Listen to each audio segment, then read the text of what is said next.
passion for serving, Doug and BJ Jensen are authors of 18 books, producers of 16 videos, and together have enjoyed working with couples and edifying marriages since 1988. Doug earned his doctorate in biblical studies and biblical counseling, and he has been a teacher of the Bible since 1980.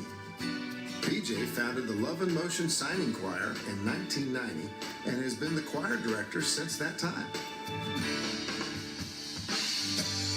The Jensens and their choir have presented inspirational programs in 15 countries and 35 states, on cruise ships, television shows, in schools, at theme parks, at Major League Baseball games, and in churches.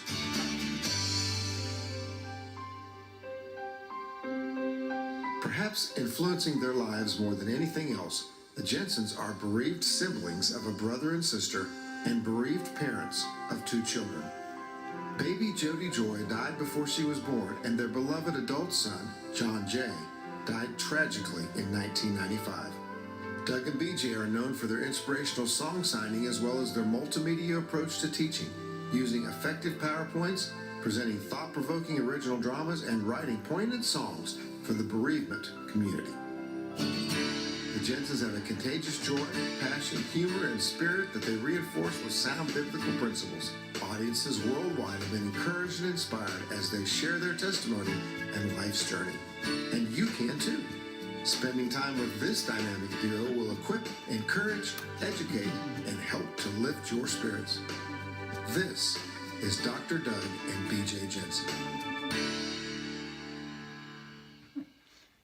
Well, greetings from sunny San Diego, where we've been sequestered for over 5 months, just like you have. Going kind of stir crazy. Yes, but we're waiting for the doctors and not the politicians to tell us when it's okay to go outside of our house. In the meantime, we're excited to be zooming all over the country into your house.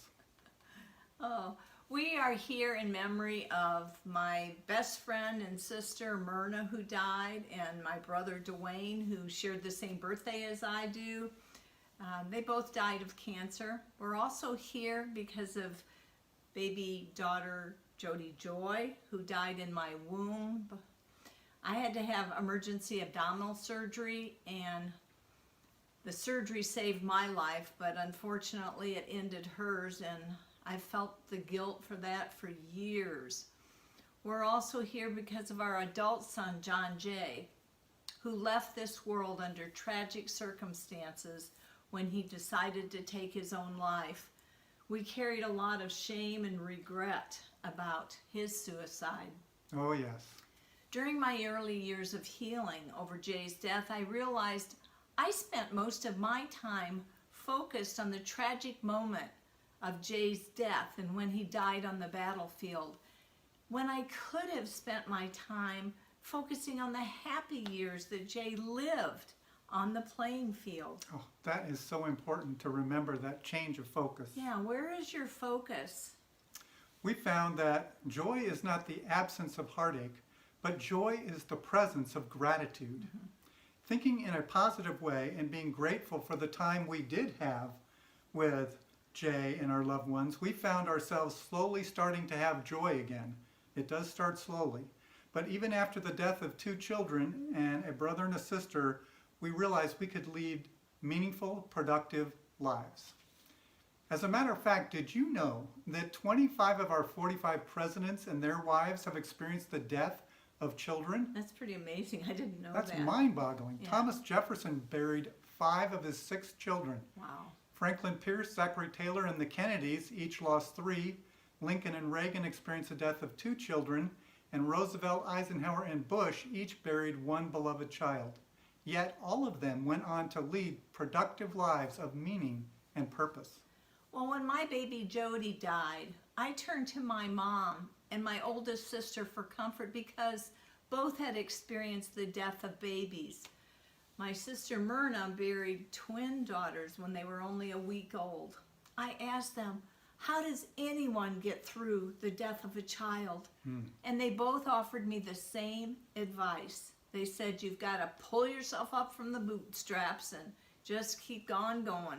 I was so shocked that I went to them for comfort, and all I got was telling me to act like nothing happened when my world was falling apart. Yeah. It's so unbelievable what people will say, right? I'm sure you've all heard those things. People thinking that they're helping us. It calls for a lot of grace. BJ and I say about well-meaning people, EGR, extra grace required. We know people just don't get it unless they've also had a child die.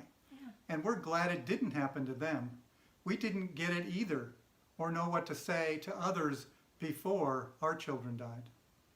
Well, let me tell you a little bit about our son Jay. He had a gift of working with numbers that started when he was 5 years old. And it served him well as he grew up because his love of numbers helped him become one of the top real estate appraisers for the Bank of America here in San Diego.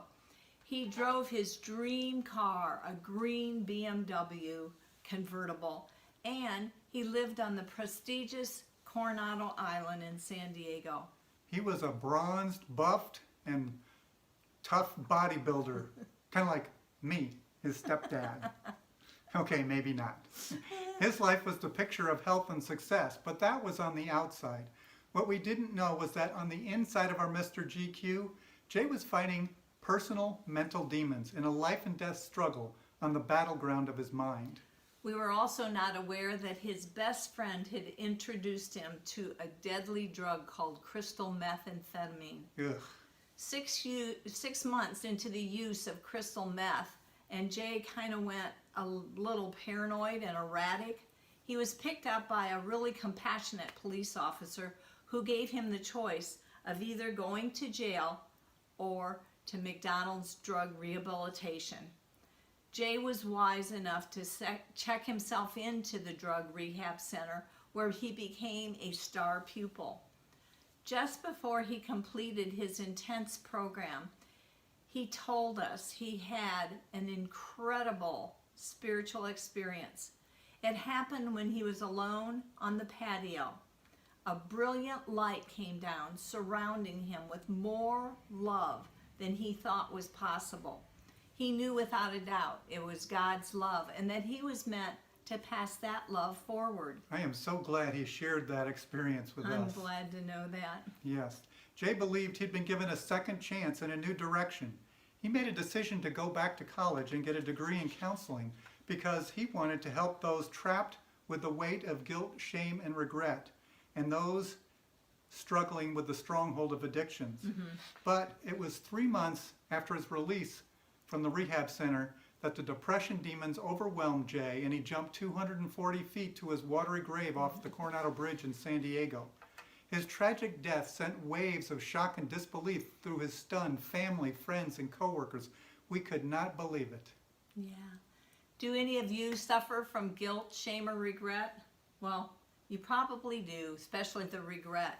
That's why we're here, right? Well, we're going to take a look at all three of those. Number one, guilt. Guilt is thinking I did something wrong or bad. Guilt is one of the most common responses to dealing with the death of a child. Parents often mentally replay their actions prior to the death and wonder what they could have done differently to change the outcome. We feel guilty because we weren't successful in saving them. That makes us think that guilt is bad. But guilt is only harmful when we continually dwell on it and take up residence in Guiltville.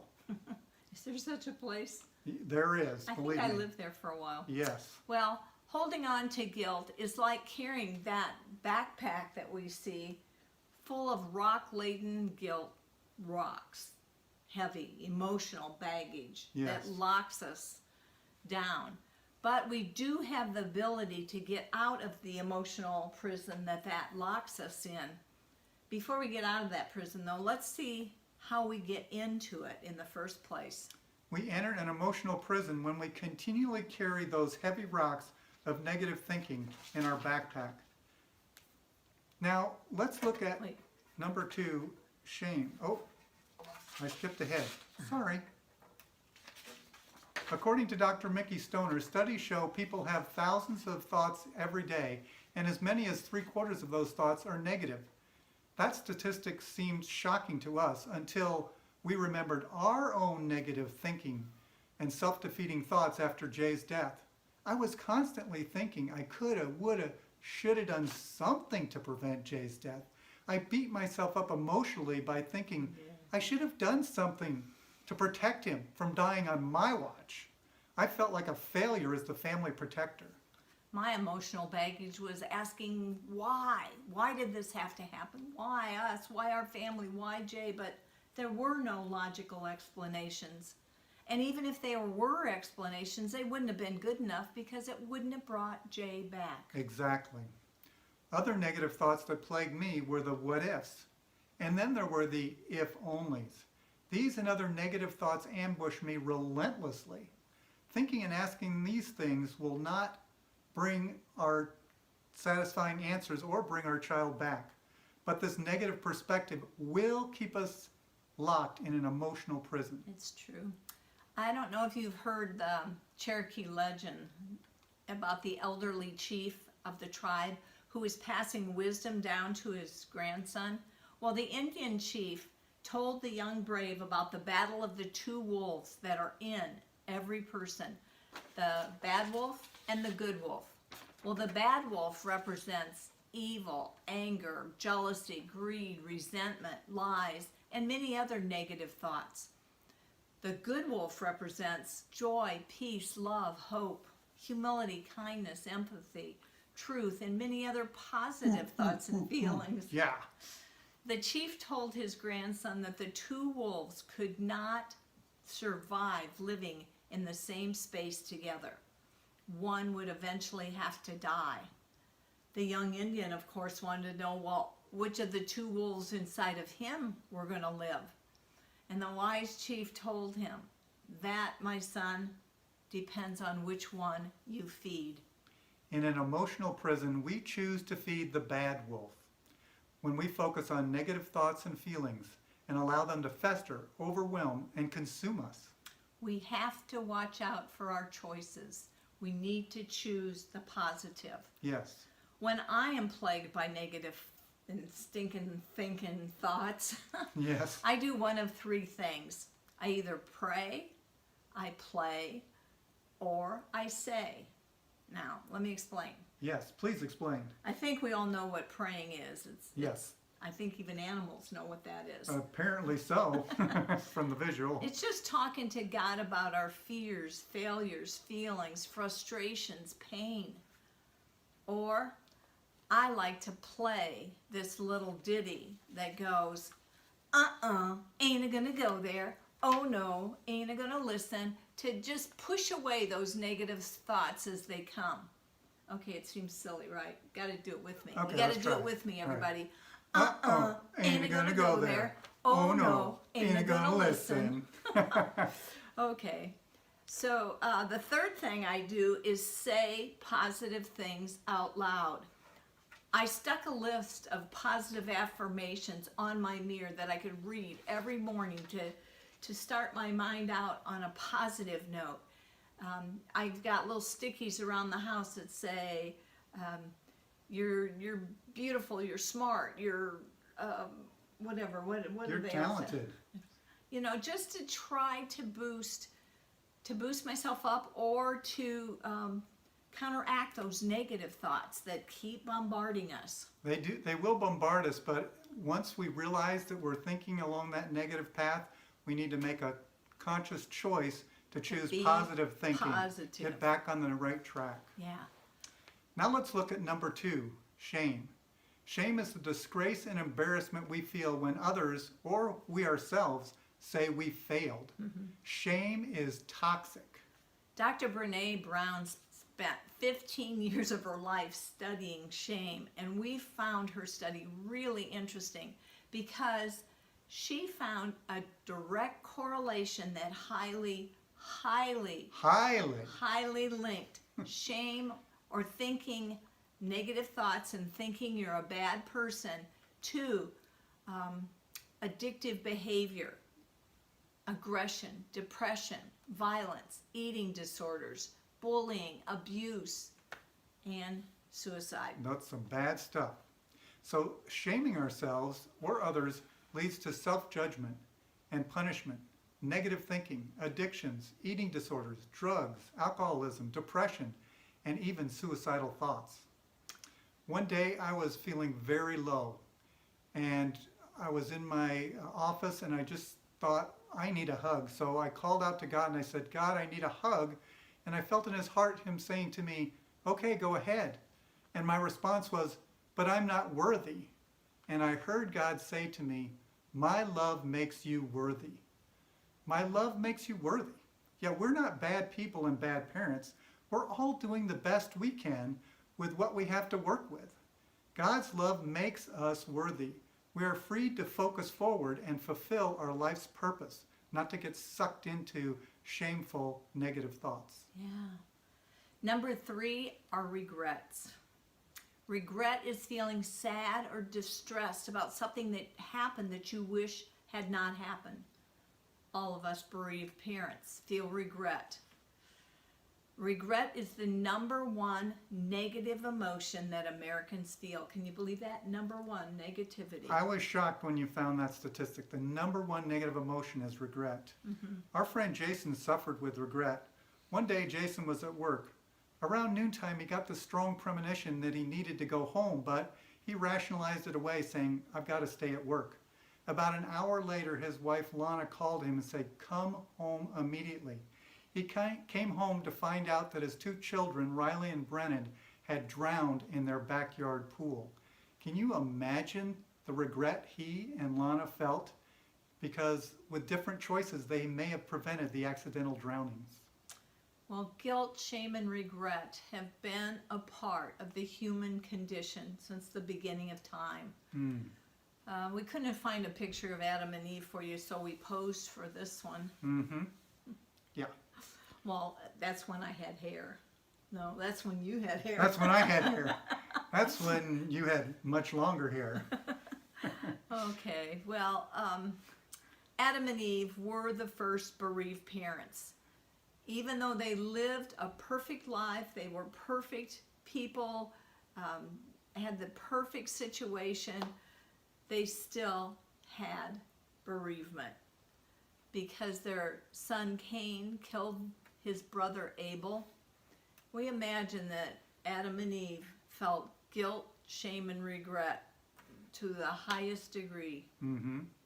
All through time, people have experienced feelings of guilt, shame, and regret because we are all helplessly, hopelessly human. That's true. Well, we've talked about some of the ways we collect our excess baggage of guilt, shame, and regret. Now let's take a look at the fact that we do have the keys to unlock the door to freedom from emotional prison. There are 5 actions, count them 5, that can help us get rid of the unwanted emotional baggage. We call them actions because they require a decision and a choice and a follow-through with affirmative action. The first action we're going to talk about is feel. As a left-brain, logical thinking guy, I didn't understand there was something going inside my body besides thoughts. And that something else is called feelings. I wasn't brought up knowing, learning, or expressing feelings. Now I realize how important it is to get in touch with the feelings that you're experiencing and feel them. Our counselor, Dr. Lynn Reinhardt, explained that people have a minimum of 3 feelings at any given moment. You may need assistance in identifying your feelings if it's as hard for you to do as it was for me. BJ printed out a chart of different feelings offered on the internet. Hope you can see that a little bit. You can go online and find one yourself.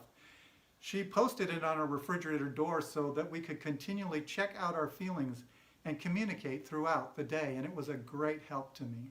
So Dr. Lynn Reinhardt told us that all feelings have energy, and not releasing or expressing those thoughts makes them fester inside and grow, and it's Cause all kinds of problems, Yeah. both physically and emotionally. break down the immune system, and Yes. and it sets you up for depression and serious illnesses. Yes. But once you get in touch with your feelings, it is important to talk about them, to express feelings such as anger, guilt, shame, regret, helplessness, hopelessness, depression, whatever it is you're feeling. I would tell Doug, honey, I'm just feeling so weak and vulnerable today, or I feel on edge. And he said, well, I'm so sorry that you feel that way. I'm not feeling that sad today. I'm feeling hopeful and helpful. What can I do for you? But it just added another level of communication during grief. And it's also important when we do that we're connecting intimately with another person, whoever that is, and that gives us comfort as well. The number one recommendation we had as bereaved parents who were further down the road than we were was to attend a support group and go to that meeting on a regular basis. It can help you express and deal with your feelings. Another way to express your feelings is to journal. Write about it. It could be writing a story, a book, a song, a letter to your loved one. It could be writing a gratitude journal that focuses only on your blessings. Date your writings, and over time, you're going to see you are improving. It's true. So the second recommended action that you can take is feed. Feed the good wolf in your mind with positive thoughts, affirmations, and encouragements. You need to be selective about what you read, watch, listen to. Read only positive materials. After Jay died, I couldn't focus very long at any period of time, so I read short stories that I found in Angels magazines and guidepost books. I even started reading a lot of Chicken Soup for the Soul books, and I liked their stories so much because they were positive and encouraging. I started writing for them, and now I'm just so honored that 10 of my stories are in different Chicken Soup books. And before Jay died, I hated writing. I didn't write at all.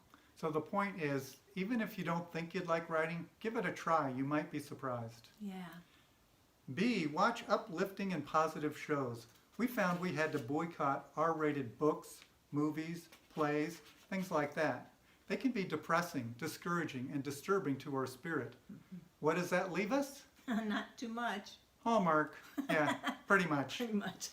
And a few other shows.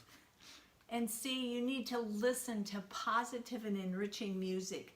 Be selective on what you listen to, because music has the power to irritate and depress, bring you down, or to uplift your spirits and encourage. Yes. I made several playlists of positive, uplifting, and encouraging songs that I put on my iPhone. So whenever I'm feeling down or low or depressed, not feeling myself, Doug will go get my phone for me and he'll say, here, honey. Here you go, honey. Listen Play to this. these. Sign a song. And you know what? It always lifts my spirit. If you play a musical instrument, learn songs that are uplifting to your mood. Then you can pick out a tune to pick up your spirits. All right, the third action is forgive. This is a toughie. Forgiveness is wiping the slate clean. It looks like this in American Sign Language. We may need to forgive others, including our spouse, forgive ourselves, forgive our child for leaving us. There are many things that we need to forgive. Well, Debbie Morris wrote a book titled Forgiving the Dead Man Walking, after she and her boyfriend had been kidnapped and she was forced to watch his brutal murder. After being raped and brutally beaten herself for days and then left for dead, Debbie said, God seemed to put a higher priority on forgiveness than he did on justice. Wow, you know, if Debbie can forgive, we can too. Yeah. In the powerful movie that was made from her book, Debbie said, we don't sing Amazing Justice, we sing Amazing Grace. She also said, I do know this, justice didn't do a thing to heal me, forgiveness did. Yeah. So the number 4 action is focus. And ASL, what does that look like, Doug? Focus. Like blinders on a horse. Yes. Where is your focus? Where was our focus? Right after the death, it was on the death. the trouble, the loss, the sadness, all of our big problems. And that's understandable. Yes. Until I was challenged by other bereaved parents that said you could turn your focus vertically on a God that's bigger than all your problems. Yes. Well, they said I could get back to focusing on my faith because that was the one thing that could help me find comfort and peace and joy again. Instead of focusing on the unimaginable that we're going through in this world with COVID-19 and the loss of a child and the devastation we feel and the devastation we felt after losing 2 children, we could choose to focus on our faith and what we would do because of what happened to us. One of the best cures for grief is focusing on action, affirmative action. A positive place many have put their love, energy, and focus is in a legacy they wanted to start or build for their child. Mm-hmm. There are thousands of unique ways that parents have brought honor to the memory of their beloved children. The possibilities are as numerous as there are bereaved parents, mm-hmm. and can be as simple as serving coffee at your local bereavement support meeting, once we get back to those, or hosting a meeting, or hosting a Zoom. Once we get back to those. Right. Well, after her stillborn baby was delivered, Marcella experienced what is known as the empty arm syndrome. She started making weighted comfort bears for moms who also suffered the death of a baby in the womb.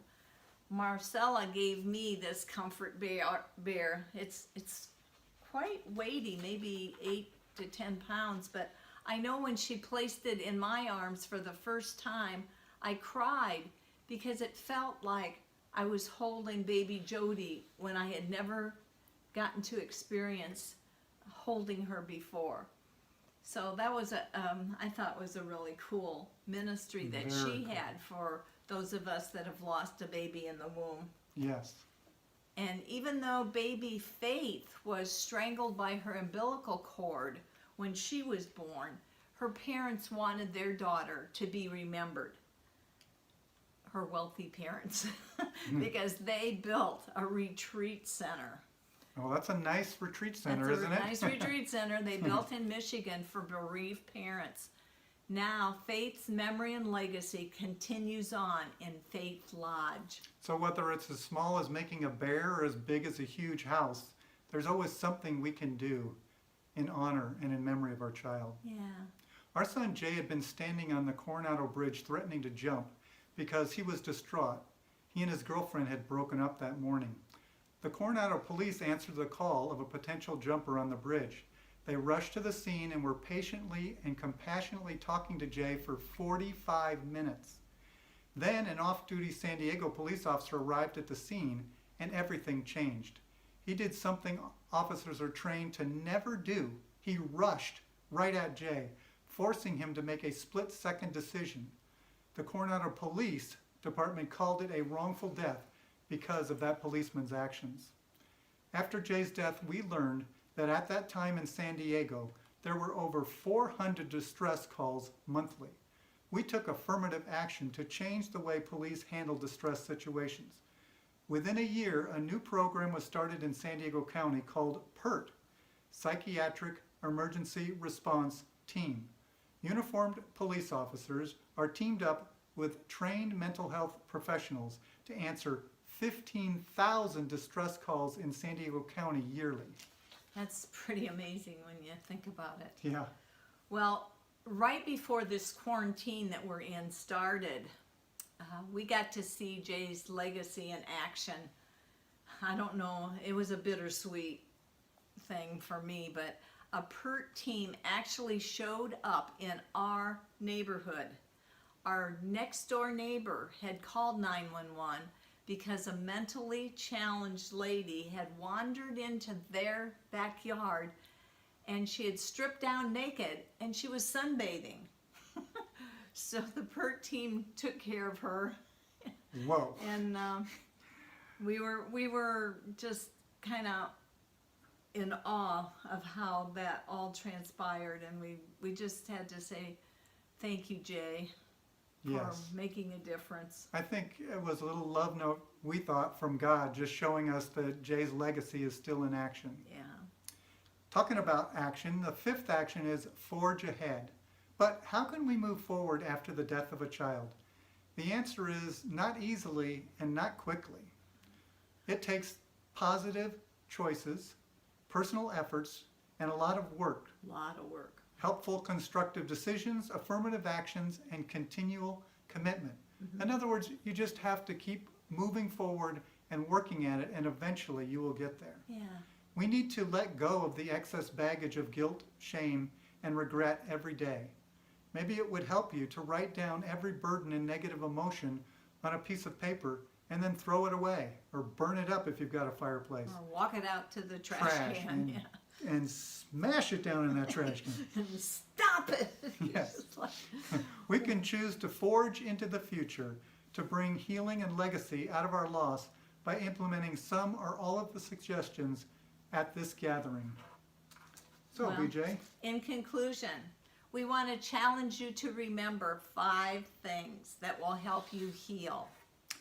to feel, acknowledge, and express your feelings. Number 2, to feed yourself with positive input, what you see, what you hear, what you do, positive thoughts and affirmations. Number 3, to forgive others, your spouse, yourself, your child. Forgiveness is important to moving forward. To focus on your faith and be encouraged and be focused on something bigger than yourself and what's going on in your tunnel vision.